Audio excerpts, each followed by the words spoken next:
Assalamualaikum warahmatullahi wabarakatuh.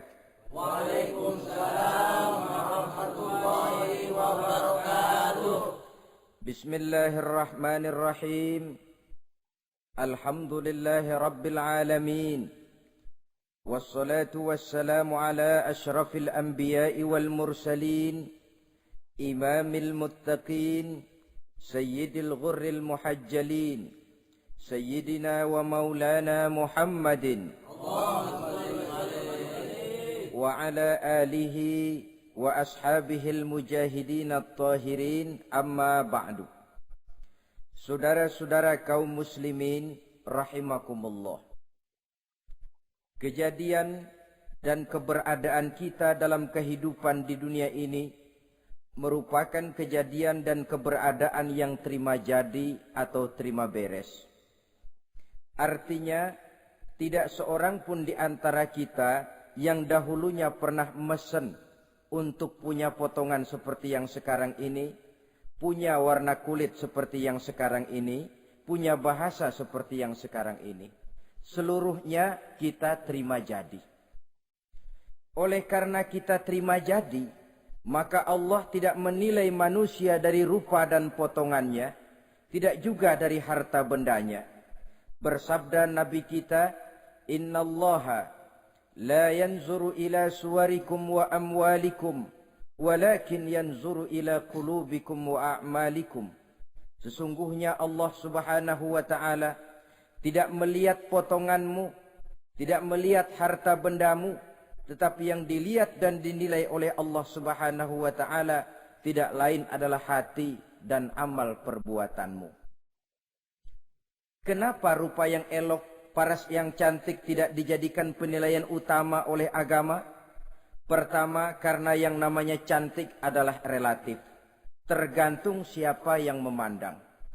Yang menurut saya cantik, menurut saudara belum tentu cantik. Dan yang menurut saudara cantik, menurut saya mungkin jelek, enggak ketulungan. Oleh karenanya, di kalangan para ahli cinta ada perbedaan pendapat. Sebenarnya cantik yang bikin orang jatuh cinta atau cinta yang menyebabkan orang jadi cantik. Dua-duanya bisa saja terjadi.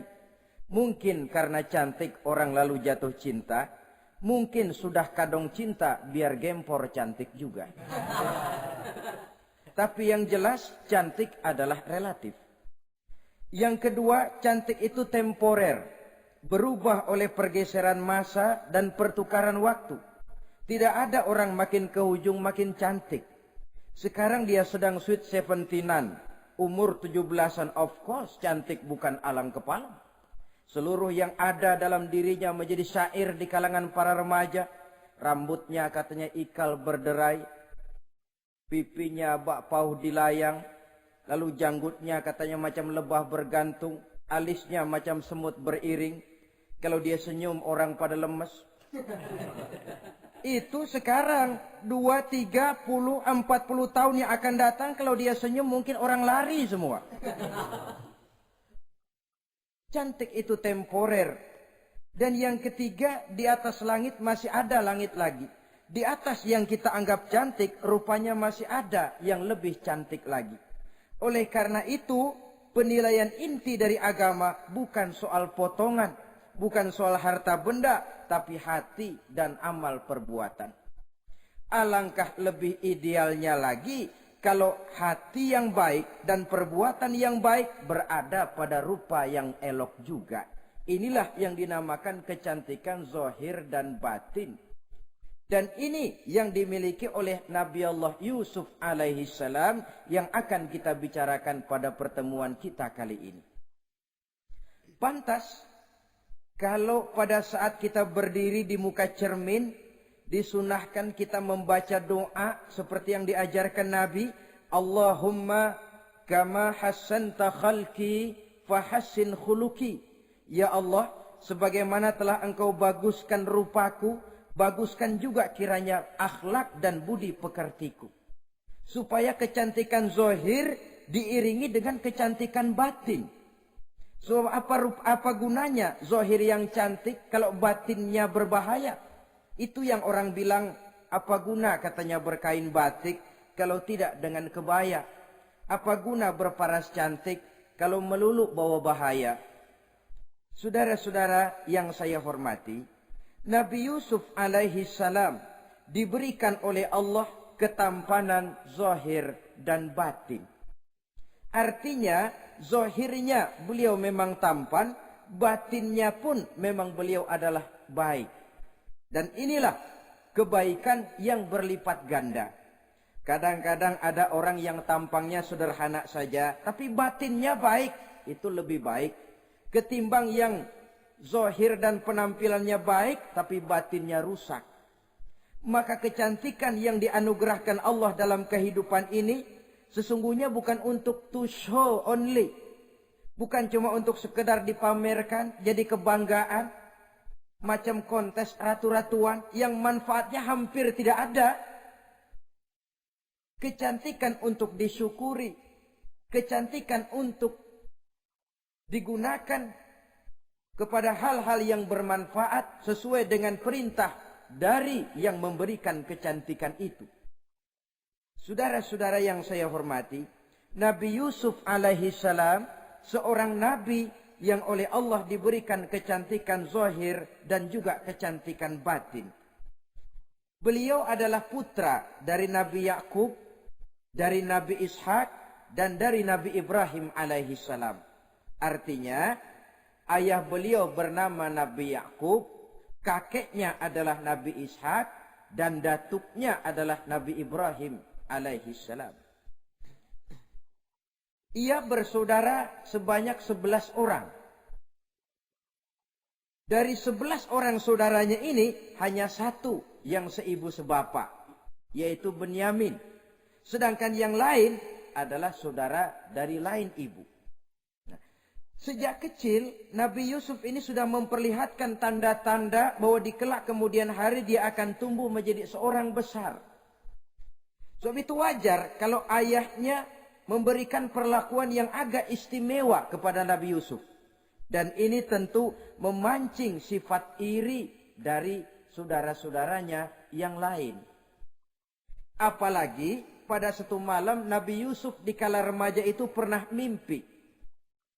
Mimpi ini beliau ceritakan kepada ayahnya. Kata beliau, "Ya abati, inni ra'aitu ahada asyara kawkaba wasyamsa wal qamara ra'aituhum li sajidin." Jadi satu hari Nabi Yusuf cerita kepada ayahnya, "Ayah, saya mimpi." Mimpi apa Yusuf? "Saya melihat dalam tidur saya ada 11 bintang, lalu matahari dan bulan. Saya lihat seluruhnya sujud kepada saya." Ayahnya mendengar mimpi ini, mengerti takwil. Lalu pesan kepada Nabi Yusuf, "Yusuf, mimpi ini jangan kau ceritakan kepada saudara-saudaramu. Mereka sudah punya pandangan yang tidak baik kepada dirimu. Kalau ini kau ceritakan, mungkin akan membahayakan bagi dirimu." Sebab rupanya saudara-saudaranya yang lain ini iri hati kepada Nabi Yusuf, yang mempunyai keistimewaan dan mendapat perhatian istimewa juga dari orang tuanya. Saudara, kita tahu ini sesuatu yang wajar dalam kehidupan. Pepatah bilang, likulli zi ni'matin mahsudun. Tiap kali kita mendapat suatu nikmat, bakal ada orang yang hasud. Iri hati, dengki. Itu watak kehidupan. Kalau kita jatuh miskin, orang tepuk tangan. Kalau kita jadi kaya, orang tanya berdukun kemana. Wajar saja. Likulli zi ni'matin mahsudun. Tiap kali kita mendapat suatu nikmat, tentu ada yang hasud, ada yang iri, ada yang tidak senang. Begitu juga halnya dengan saudara-saudara Nabi Yusuf alaihi salam. Dan watak iri hati ini tidak cuma tinggal iri hati. Mereka buktikan lewat tindakan konkret. Suatu hari mereka musyawarah, saudara-saudaranya yang iri ini. Saudara-saudara, bapak kita enggak adil. Masa Yusuf mendapat perlakuan istimewa? Wa nahnu usbah, sedangkan kita ini golongan yang lebih besar. Dari 12 orang anaknya, masa cuma satu Yusuf yang mendapat perlakuan lebih istimewa? Kita ini yang 11 dianggap angin apa? Nggak adil abah kita ini. Iya, tapi caranya bagaimana? Apa kita omelin bapak? Jangan. Habis Yusuf singkirin. Kalau Yusuf nggak ada kan anaknya tinggal kita. Praktis perhatiannya seluruhnya akan tercurah kepada kita. Nah, saya ingatkan bahwa hasud sering mendorong orang untuk melakukan segala macam cara. Artinya orang itu kalau sudah dibakar sifat dengki, iri hati, dia rela melakukan apa saja. Pertama, agar nikmat yang ada pada diri orang lain hilang. Yang kedua, supaya nikmat itu pindah kepada dirinya. Andai kata tidak pindah kepada dirinya, ya hilang sajalah. Jangan orang lain yang dapat nikmat. Ini watak hasud. Ingin nikmat orang lain pindah kepada dirinya, atau hilang walaupun tidak pindah kepada dirinya, tapi yang bersangkutan tidak lagi mendapat nikmat. Untuk itu segala macam cara akan dilaksanakan. Ini dicontohkan dari usaha yang dilaksanakan oleh saudara-saudara Nabi Yusuf alaihissalam. Oke, setuju. Kita singkirkan Yusuf. Tapi caranya bagaimana? Gampang. Bunuh saja. Kalau bunuh sih rasa-rasanya tidak sampai hati membunuh Yusuf. Lalu bagaimana? Kita kucilkan saja dia. Kita asingkan dari sini, kita buang jauh-jauh supaya dia tidak ada lagi kelihatan dalam pandangan Abah. Kalau dia sudah tidak ada dalam pandangan Abah, yang dilihat cuma kita dan seluruh kasih sayangnya akan tercurah kepada kita semua. Nah, setujulah kalau itu. Caranya nanti kita atur belakangan. Jadi satu hari permisilah saudara-saudaranya ini kepada Nabi Yakub. Abah, kami permisi mau pergi main-main dan Yusuf akan kami ajak. Kata Nabi Yakub, saya khawatir. Nabi Yakub sudah melihat gelagat yang tidak baik. Sudah ada semacam firasat. Saya khawatir kalau Yusuf kau bawa, nanti dia akan kena celaka. Atau dimakan oleh serigala, sedangkan kamu nanti akan lalai. Kata anak-anak yang lain, percaya dah Pak, saya akan jaga. Saya kan saudaranya, masa tega membiarkan Yusuf celaka atau dimakan serigala. Pokoknya aman, sip dah.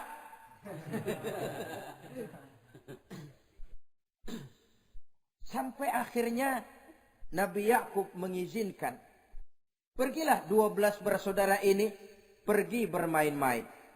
Mula-mula berkejar-kejaran, Yusuf ikut main kejar-kejaran. Lantas buka baju, Yusuf ikut buka baju. Sampai ketika tiba di tepian sebuah sumur tua, rencana yang sudah disepakati itu dilaksanakan. Nabi Yusuf diangkat beramai-ramai, digotong, lalu dimasukkan, diceburkan ke dalam sumur mati itu. Kemudian baju Nabi Yusuf itu mereka basahi dengan darah kambing. Setelah itu mereka pun pulang menemui Nabi Yakub alaihi salam dengan rasa sedih yang dibikin-bikin. Ini penyakit hasud. Jadi kalau orang hasud kepada kita, begitu kita mendapat kesulitan, dia datang dengan air mata buaya. Belagak sedih, belagak ikut berduka cita, padahal sih hatinya sorak. Padahal batinnya girang bukan main.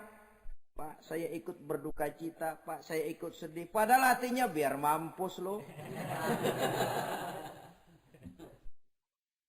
Ini yang dilakukan oleh saudara-saudara Nabi Yusuf. Mereka datang dengan air mata berurai, nangis, Abah. Ketika kami sedang main-main, Abah, kami lupa, kami tinggalkan Yusuf sendirian. Ketika kami balik, kami cuma mendapati bajunya sudah berlumur darah. Barangkali saudara kami Yusuf dimakan oleh serigala. Nabi Yakub tercenung. Ternyata firasatnya adalah benar. Baju Nabi Yusuf itu yang berlumur darah kambing, buatan saudara-saudaranya yang hasud tadi, diciumi dan dipeluk oleh Nabi Yakub. Kepedihan seorang ayah yang ditinggalkan oleh anak tercintanya. Saudara, adapun Nabi Yusuf alaihi salam tercebur di sumur mati itu. Sampai pada satu hari ada khalifah, ada kafilah niaga dari negeri Madian hendak menuju ke negeri Mesir, lewat di tempat itu. Ketika salah seorang mereka bernama Malik bin Dha'ar hendak mengambil air, timba diturunkan ke dalam sumur. Begitu diangkat, ini air kok berat amat. Makin diangkat, makin berat. Sampai di atas, bukan air, orang isinya. Ada orang di ember. Dia lihat rupanya sangat tampan, elok, cantik. Ini barangkali anak bangsawan ini. Parasnya begini cantik, begini tampan. Ini kalau dijual di Mesir nanti tentu harganya mahal nih. Order nih. Objek. Maka dibawalah Yusuf ini ke negeri Mesir. Setibanya di sana diperjualbelikan sebagai budak belian. Nah, nasib baik rupanya Yusuf ini ketika terjadi pelelangan dibeli oleh seorang pembesar istana, seorang menteri yang bernama Kitfir. Kitfir melihat, ini cantik anak remaja ini. Tampangnya elok, parasnya indah, kelihatannya budi pekertinya pun halus. Kita ambil saja ini, kata Kitfir kepada istrinya Zulaikha. Kita angkat dia jadi anak, siapa tahu nanti dia memberikan manfaat yang besar bagi kita. Baiklah, baiklah. Dan sejak saat itu Yusuf dipelihara di rumah Kitfir dalam istana yang tinggal bersama istrinya Zulaikha. Menurut satu riwayat 10 tahun lamanya Nabi Yusuf tinggal di tempat Kitfir. Dan selama 10 tahun itu tentu terjadi perkembangan baik jasmaninya maupun rohaninya. Dari anak-anak ia berubah menjadi remaja, lalu meningkat ke arah dewasa. Makin matang kedewasaannya, makin tampan dan elok parasnya. Makin cantik budi pekertinya, ditempa oleh watak kenabian yang disiapkan oleh Allah Subhanahu wa Ta'ala. Sehingga tidak heran, ketampanan Nabi Yusuf ini lalu jadi buah bibir di kalangan istana. Tidak cuma anak perempuan bangsawan, tidak cuma istri para penguasa, sampai kepada kelompok orang awam selalu berandai-andai. Kalau saja, andai kata umpama saya bisa berdampingan dengan Yusuf, kalau saja. Kata-kata kalau saja ini keluar dari perempuan-perempuan yang melihat Yusuf alaihissalam.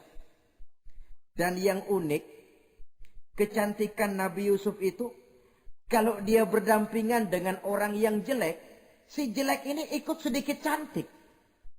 Biasanya kan kalau ada orang ganteng duduk berdampingan sama orang jelek, yang ganteng makin kelihatan kegantengannya, yang jelek makin demek. Itu biasanya. Tapi kecantikan Nabi Yusuf ini tidak mengangkat orang lain. Nah, rupanya yang tertarik kepada ketampanan Nabi Yusuf ini tidak cuma perempuan-perempuan lain, juga termasuk Siti Zulaikha, istri daripada Kitfir, yang merupakan ibu angkatnya. Kalau pada mulanya Zulaikha merawat Nabi Yusuf sejak kecil dengan harapan nanti akan membawa manfaat. Setelah dilihatnya makin lama makin tampan, makin lama makin cantik, makin lama makin rupawan. Berubah rupanya rasa kasih sayang seorang ibu menjadi kasih sayang seorang perempuan kepada laki-laki. Dia merindukan saat-saat di mana dia bisa mencurahkan rasa hatinya itu kepada Nabi Yusuf alaihi salam. Hampir-hampir nyaris Zulaikha ini, kalau istilah anak muda barangkali, siang jadi kenangan, malam jadi impian. Kemanapun dia pergi, bayangan Yusuf juga yang selalu menggodanya. Selalu ditunggunya saat-saat yang mungkin untuk dia bisa menyampaikan hasrat hatinya kepada Nabi Yusuf alaihi salam. Dan saat itu pun datang. Satu hari Kitfir harus menghadiri persidangan negara. Rumah besarnya lenggang, para pembantu kebetulan tidak seorang pun ada di dalam. Inilah saat yang ditunggu-tunggu oleh Zulaikha. Keluarlah ia dari kamarnya dengan pakaian yang tipis sewarna dengan warna kulitnya, sehingga pakaian dalamnya nyaris tembus. Dengan langkah yang diatur sedemikian rupa, memancing rangsangan, ia datang menghampiri Yusuf alaihi salam. Lalu dengan suara lemas memelas, ia pun memanggil Yusuf. Ada apa tuanku? Sini yang. Kalau bahasa kita. Melihat mendengar suaranya yang lain dari hari-hari biasa. Apalagi melihat pakaian Zulaikha yang begitu tipis. Jantung Nabi Yusuf berdetak sangat cepat. Darah mengalir dengan cepat. Maklum, beliau juga manusia, laki-laki, normal terlepas dari kenabiannya. Jantungnya dak-dik-duk. Kemari Yusuf, sini. Ada apa tuanku? Sudah lama Yusuf. Lama apa tuanku? Saya memendam rindu kepadamu Yusuf. Siang malam engkau juga yang jadi tumpuan harapan saya. Kemanapun saya pergi seakan wajahmu juga yang saya lihat Yusuf. Tidur saya jadi tak nyenyak. Makan saya tak pernah membawa kekenyangan Yusuf. Tidur yang biasanya mendatangkan semangat seolah semuanya pergi meninggalkan saya Yusuf. Hembusan sepoi pagi mengusap bunga merekah dalam taman yang biasanya membawa keindahan. Semuanya telah berganti dengan keindahan wajahmu Yusuf. Sinilah sebentar, penuhi hasrat hati saya. Saya segan tuanku. Segan kenapa Yusuf? Saya tidak mau mengkhianati Tuhan saya yang telah berbuat baik kepada saya. Apakah saya juga tidak pernah berbuat baik kepadamu? Benar, Tuhan juga berbuat baik kepada saya. Tapi pantang saya mengkhianati majikan saya. Yusuf, sekarang kesempatan yang baik. Kitfir, suami saya, sedang menghadiri persidangan penting di negara, di istana. Dan rasanya akan lama dia baru kembali. Sementara para pembantu kita tidak ada di sini. Saya malu tuanku, saya segan. Malu kepada siapa? Tidak ada yang tahu, tidak ada yang lihat. Allah. Saya takut, saya malu kepada Allah tuanku. Padahal kalau menurut ukuran hati, Quran menjelaskan walaqad hammat bihi wa hamma biha. Sebenarnya Zulaikha cinta kepada Yusuf, Yusuf pun senang kepada Zulaikha. Saat itu iblis sibuk bukan main memasang jerat, pasang besi berani biar pada nyetrum.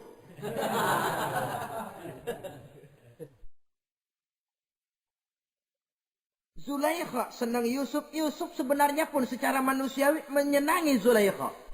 Walaula an ra'a burhana rabbih. Tapi Yusuf ketika itu melihat larangan Allah, peringatan Allah. Seolah-olah dia lihat Allah mengatakan, Yusuf, ini letter S. Dilarang parkir di sini. Menurut satu riwayat, Nabi Yusuf melihat ayahnya, Nabi Yakub, melambai-lambaikan tangan menyetop. Seolah-olah melarang dia meneruskan langkahnya. Riwayat lain menjelaskan, seolah-olah Nabi Yusuf dibisiki oleh malaikat Jibril. Yusuf, kalau kamu kalah sekarang, kamu sama saja gajah kemasukan semut di kupingnya terus mati. Tapi kalau kamu menang, kamu adalah gajah yang tidak terkalahkan. Ada semut mati oleh, ada gajah mati oleh semut. Alangkah memalukan. Binatang yang begitu besar jatuh hanya oleh binatang yang begitu kecil. Artinya apa? Kau akan jadi orang besar Yusuf. Apakah harus gagal dan jatuh cuma karena bujuk rayu seorang perempuan macam ini? Satu riwayat menjelaskan semacam itu. Sehingga mantap Yusuf, maaf tuanku, saya malu kepada manusia, saya malu kepada majikan, tapi saya lebih malu lagi kepada Allah. Saat ini majikan tidak tahu, orang seorang pun tidak ada yang lihat, tapi Allah pasti lihat. Itu yang saya malu.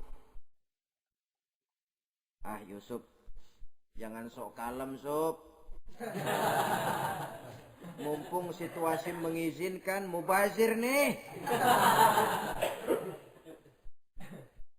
Zulaikha pun berangkat pergi ke tempat pembaringan, ke tempat tidur. Lalu dengan pose yang merangsang, aduhai, melambai-lambaikan tangannya, hai talak, Yusuf sini, Yusuf kemari. Nabi Yusuf dipelihara oleh Allah. Ketika Nabi Yusuf tetap menampakkan keengganannya, Zulaikha jadi berang. Ya namanya istri pembesar ditolak oleh anak muda yang menurut penilaian dia nggak ada apa-apanya. Lu kan kecemplung di sumur, gua pungutin. Cuma sekedar segini aja nggak mau nurutin. Kebangetan amat. Bukan Zulaikha kalau nggak nekat. Dia bangun dari pembaringannya, gemes, dia hampiri Yusuf. Kalau cara kita diunyeng Yusuf itu. Dipaksa Nabi Yusuf berlari ke arah pintu. Ditarik bajunya dari belakang oleh Zulaikha. Sobek belakang bajunya ini. Begitu baju sobek, pintu terbuka. Kitfir, suami Zulaikha, datang. Orang Arab bilang yumsak mablul, ketangkep basah. Ketangkep basah. Merah padam muka Zulaikha. Sementara Kitfir pun matanya merah.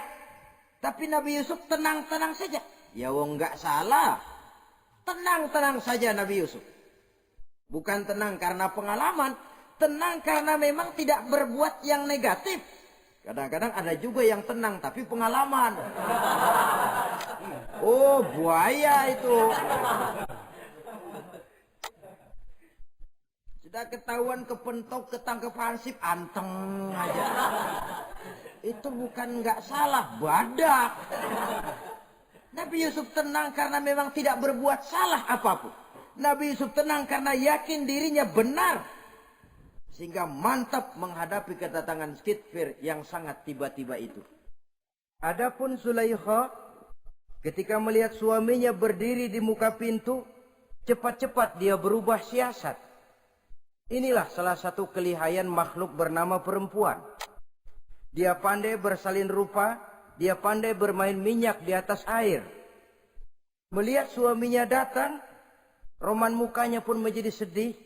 Air mata berurai membasahi pipi. Papa katanya. Apa balasan bagi orang yang mau menistakan istri papa? Maksudmu apa Zulaikha? Yusuf gile. Dia mencari kesempatan dalam kesempitan. Dia mau menodai kehormatan saya. Dia hendak memperkosa saya. Kata Nabi Yusuf, bukan saya, Tuan. Saya enggak. Yang benar Yusuf, enggak. Zulaikha yang memaksa saya. Betul Zulaikha, tidak. Yusuf yang memaksa saya. Sampai akhirnya salah seorang dari isi rumah itu memberikan jalan keluar. Tuan Kitfir, begini saja. Sulit memang untuk dilacak kebenarannya. Cuma periksa saja baju Yusuf. Kalau bajunya sobek di belakang, Yusuf benar, Zulaikha salah. Kalau baju Yusuf sobeknya di depan, Zulaikha yang benar, Yusuf yang salah. Nah, apa artinya itu? Kalau bajunya sobek di belakang kan artinya Yusuf kabur ditarik dari belakang. Tapi kalau bajunya sobek di depan, itu artinya Zulaikha nyakar-nyakarin baju Yusuf dari depan. Lihat saja, pokoknya kalau bajunya sobek di belakang, Yusuf benar, Zulaikha salah. Kalau baju Yusuf sobek di depan, Yusuf salah, Zulaikha benar. Ketika diperiksa, dicek bajunya, betul sobek di belakang. Artinya Yusuf benar, Zulaikha yang salah. Kata Kitfir, Zulaikha, jelas sudah bagaimana kejadian yang sebenarnya. Oleh karena itu, bertaubatlah kamu kepada Allah. Dan kau Yusuf, jangan ceritakan peristiwa aib ini kepada siapapun. Untuk menjaga nama baik kita bersama. Baik Tuan. Saudara-saudara kaum muslimin yang saya hormati. Tapi ya bagaimana? Serapi-rapinya menyimpan barang busuk, toh akhirnya tercium juga. Gosip ini akhirnya tersiar di mana-mana, terutama di kalangan para pembesar. Sehingga kalau kumpul para istri pejabat, Zulaikha jadi bahan gunjingan. Kan main bini menteri demen sama budaknya. Nggak salah apa tuh, jadi bahan ejekan. Ya sebab tentu ukuran mereka yang belum pernah ngelihat Yusuf, kalau duren ketemu duren dong. Masa duren ketemu ketimun ya bonyok.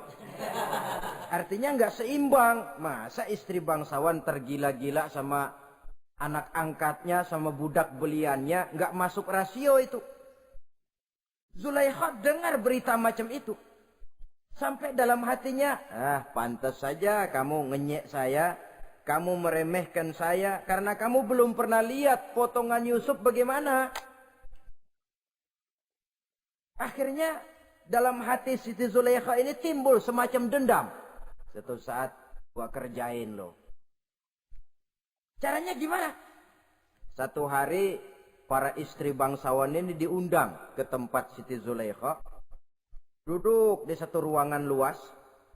Setelah duduk dihidangkan makanan. Makanannya aneh. Cuma buah sama pisau. Ketika buah dan pisau sudah siap, satu orang satu. Ketika mereka sedang mengupas buah itu, Zulaikha berkata kepada Nabi Yusuf, Yusuf, kau jalan dari sini ke sana, melintas. Kayak peragawati gitu. Untuk apa Tuhan? Pokoknya jalan aja dah. Nabi Yusuf jalan. Sejak beliau melangkah ke ruangan itu, semua mata perempuan-perempuan bangsawan yang lagi ngupas buah, semuanya tertuju kepada Yusuf. Ada yang matanya emang belok, makin belok. Ada yang ngeliatin campur mulutnya menganga. Apa kata mereka? Falamma ra'ainahu akbarnahu wa qatta'na aydiyahunna wa qulna hasya lillah ma hadza bashar in hadza illa malakun karim. Falamma ra'ainahu, ketika perempuan-perempuan itu melihat Yusuf, akbarnahu, mereka agungkan Yusuf. Wa qulna hasya lillah, mereka bilang, ini sih bukan orang nih. Ini malaikat nih. Bukan orang. Nah, orang segini cakepnya. Artinya belum pernah mereka lihat paras yang secantik dan setampan itu. Akibatnya apa? Nggak berasa mau motong buah keiris tangan. Rata-rata perempuan yang ada di situ tangannya pada luka. Kenapa? Mau motong buah, mata kemana, mulut kemana, tangan kepotong. Melihat itu semua, Zulaikha puas. Nah, kamu baru melihat sekejap. Bagaimana saya yang siang malam melihat Yusuf? Bagaimana saya yang tiap saat hidup bersamanya? Bagaimana saya nggak merindukan dia? Ente yang baru pernah ngelihat sekelebatan udah motong tangan. Saya yang tiap hari sama-sama dia nggak celeng juga udah pantas.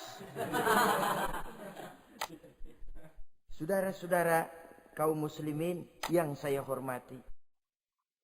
Akhirnya untuk menjaga nama baik keseluruhannya, Nabi Yusuf pun mengalah.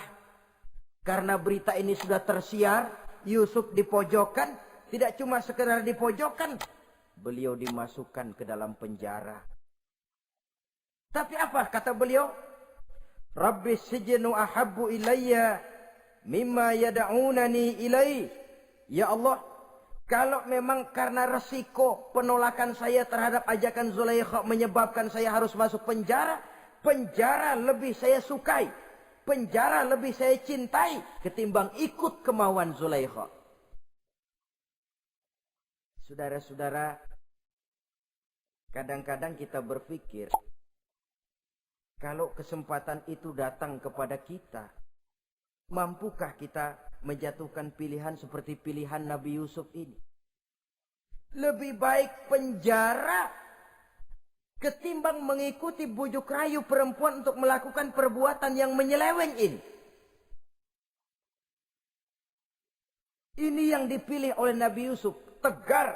Kalau memang sebagai resikonya saya harus masuk penjara, penjara lebih saya cintai, penjara lebih saya suka daripada mengikuti bujukan Zulaikha.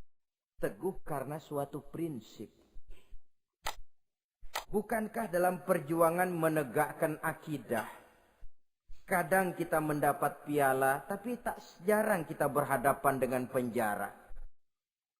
Kadang kita disanjung, kadang kita dicaci. Itu romantika perjalanan dari yang namanya perjuangan. Tapi pilihan harus ada. Ketimbang ikut bujuk rayu perempuan yang mengajak melakukan perbuatan serong, penjara lebih saya cintai. Sudah pada saat hendak diajak tidak ada yang melihat, beliau menolak. Akibat penolakannya pun masuk penjara, tapi penjara lebih menyenangkan hatinya. Ketimbang hidup merdeka, tapi jiwa terpenjara. Inilah Nabi Yusuf barangkali. Biar badan masuk penjara, asal jiwa merdeka. Kita sekarang sebaliknya. Jiwa terpenjara tidak jadi soal, asal badan merdeka. Maka jiwa kita sering dijajah. Entah dijajah harta, entah dijajah pangkat dan jabatan, entah dijajah iblis. Jiwa kita yang terpenjara, sementara badan kita merdeka. Nabi Yusuf tidak. Biarlah badan di penjara, asal jiwa merdeka untuk menegakkan sesuatu yang hak. Saudara-saudara yang saya hormati, adapun di dalam penjara itu, Nabi Yusuf satu sel dengan 2 orang bekas pelayan istana yang dituduh menaruh racun ke dalam hidangan yang hendak disajikan kepada raja. Yang satu tukang ngatur minuman, yang satu tukang ngatur makanan untuk raja. Siapa yang naruh racun nggak jelas, tapi dua-duanya ditahan. Sampai satu malam, teman satu sel ini dua-duanya ngobrol kepada Nabi Yusuf. Yusuf, kami ini dipenjara karena dituduh menaruh racun ke dalam hidangan yang dihidangkan kepada baginda raja. Siapa yang salah, kami sendiri tidak tahu. Saya enggak ngerasa naruh racun, kata yang tukang ngatur minum. Saya juga enggak, kata yang tukang ngatur makan. Sampai satu malam, mimpi. Mimpi itu diceritakan kepada Nabi Yusuf. Kata yang tukang ngatur minuman, Yusuf, saya mimpi. Saya memeras anggur, lalu menghidangkannya kepada baginda raja. Apa arti mimpi saya? Kata yang tukang hidangin makanan, kalau saya Yusuf, saya ngimpi menjunjung roti di atas kepala saya, itu roti dipatokin burung. Apa arti mimpi saya? Saudara-saudara, Nabi Yusuf tersenyum. Adapun kamu yang mimpi memerah anggur, kamu akan keluar dari penjara bebas dan akan kerja lagi di istana. Adapun kamu yang mimpi menjunjung roti dipatokin burung, kamu akan dihukum mati, disalib, dan kepalamu akan dipatokin oleh burung. Ini tukang roti ngotot, bisa aja lu ah. Ya lempengan apa ramalannya? Ya bukan soal bisa nggak bisa, lihat aja kenyataannya. Cuma kepada kamu yang tukang ngatur minuman, saya pesan, kalau nanti kamu bebas kembali di istana raja, tolong ceritakan ihwal saya kepada baginda raja ini. Saya mendekam di penjara ini tanpa berbuat salah apapun. Baik, insya Allah Yusuf. Dan ketika persidangan memutuskan, seperti tepat yang diramalkan Nabi Yusuf. Si tukang menghidangkan makanan dihukum mati, si tukang menghidangkan minuman kembali kerja di istana. Tapi begitu kerja, dia lupa sama pesan Nabi Yusuf. Itu biasanya watak orang memang begitu. Kalau dalam keadaan kepepet, macam-macam janjinya. Begitu keadaannya longgar, lupa sama janjinya. Sehingga ada pepatah katanya, nolongin anjing kejepit. Waktu kejepit, kaing-kaing minta ditolongin. Begitu udah rapi ditolongin, yang nolongin bisa digigit. Saudara hadirin yang saya hormati, sampai bertahun-tahun Nabi Yusuf mendekam dalam penjara. Tapi itulah yang menambah kedewasaannya. Maka orang beriman ya, yang mantap nilai imannya, tempat tidak jadi soal. Kadang-kadang dia merasakan penjara lebih indah dari alam terbuka. Banyak orang-orang beriman yang justru di penjara menghasilkan karya-karya besar. Kita tahu misalnya almarhum Hamka justru di penjara bisa menyelesaikan tafsir Al-Azharnya. Salah satu karya besar pujangga terkemuka ini. Macam Hasan Al-Banna, Abdul Qadir Audah, dan banyak lagi tokoh-tokoh Ikhwanul Muslimin merasakan justru penjara itu bagaikan sorga. Kenapa? Mereka yakin di penjara untuk sesuatu yang benar. Maka tempat tidak pernah jadi masalah. Kalau jiwa merdeka puluhan tahun mendekam di penjara, tidak akan merupakan satu rasa yang lama. Kenapa? Jiwa tidak bisa dibatasi oleh ruangan 2x3 meter. Jiwa yang merdeka tidak bisa dibatasi dengan teralis besi. Jiwa yang merdeka tidak bisa dibatasi dengan dinding tembok yang tebal. Jiwa yang merdeka mengembara, melanglang buana, mencari idealisme yang ada dalam dirinya. Itu yang dirasakan oleh Nabi Yusuf alaihissalam. Untungnya, satu malam raja ngimpi. Untungnya ini. Ngimpinya luar biasa. Ada 7 ekor lembu gemuk-gemuk. Makanin 7 ekor lembu yang kurus-kurus. Lalu ada 7 batang gandum yang isinya gemuk-gemuk. Ada 7 batang gandum yang sudah layu-layu. Nah, pagi-pagi ini seluruh dukun-dukun istana dikumpulin. Para ahli nujum apel menghadap baginda raja. Nujum, dukun, ada apa Tuan Raja? Tadi malam saya ngimpi. Ada 7 ekor lembu gemuk-gemuk memakan 7 ekor lembu yang kurus-kurus. Coba takwilkan apa arti mimpi saya itu. Dukun kata, baru tumben nih, ku dengar mimpi begini.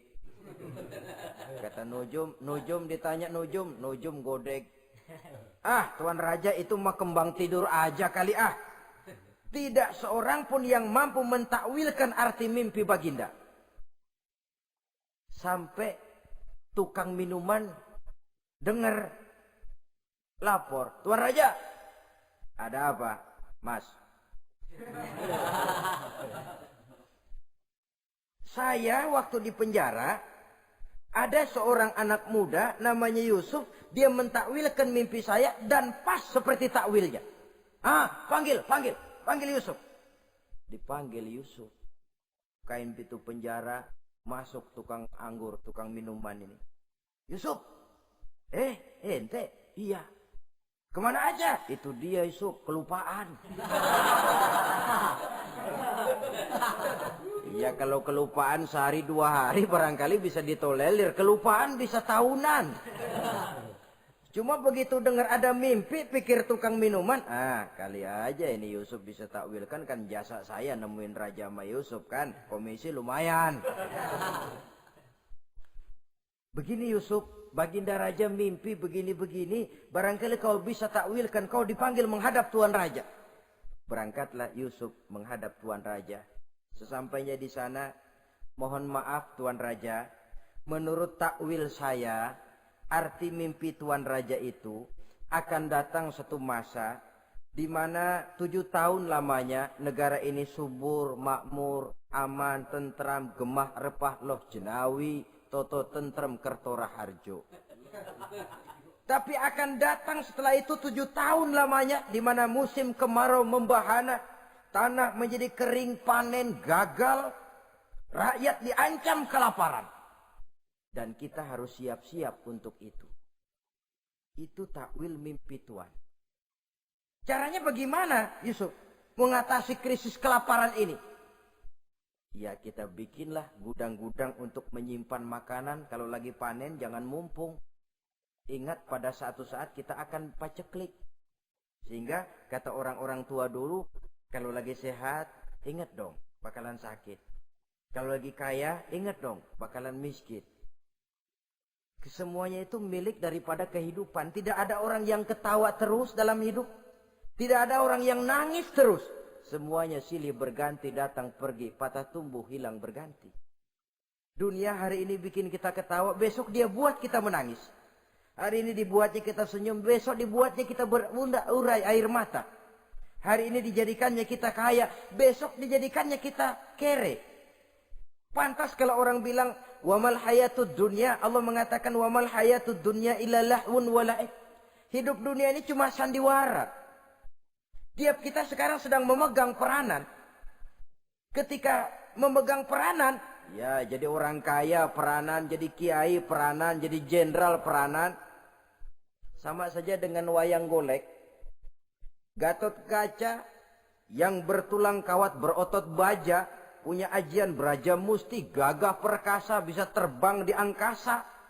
Hebat perkasa Gatot Kaca. Kapan? Waktu dipegang dalang. Betul apa benar? Gagahnya Gatot Kaca, sakti mandragunanya sang Gatot Kaca. Kapan itu? Waktu dipegang dalang. Begitu peranannya selesai, sama dalang dimasukin ke kotak, diem aja Gatot Kaca. Terbang kek? Enggak, diem aja. Begitulah kehidupan ini. Gagah kita menyandang bintang 4 di pundak. Gagah kita membawa harta yang banyak. Gagah kita membawa jabatan ini dan itu. Waktu oleh sang sutradara dimasukkan ke dalam lubang yang luasnya tidak lebih 1 kali 2 meter. Enggak bekutik. Enggak ada yang lawan. Jenderal yang berbintang 4 dilonjorin, dia yang lihat anteng aja. Habis peranan sudah sampai di situ. So itu wajar. Kata Nabi Yusuf, kalau lagi panen, ingat pada suatu saat kita akan paceklik.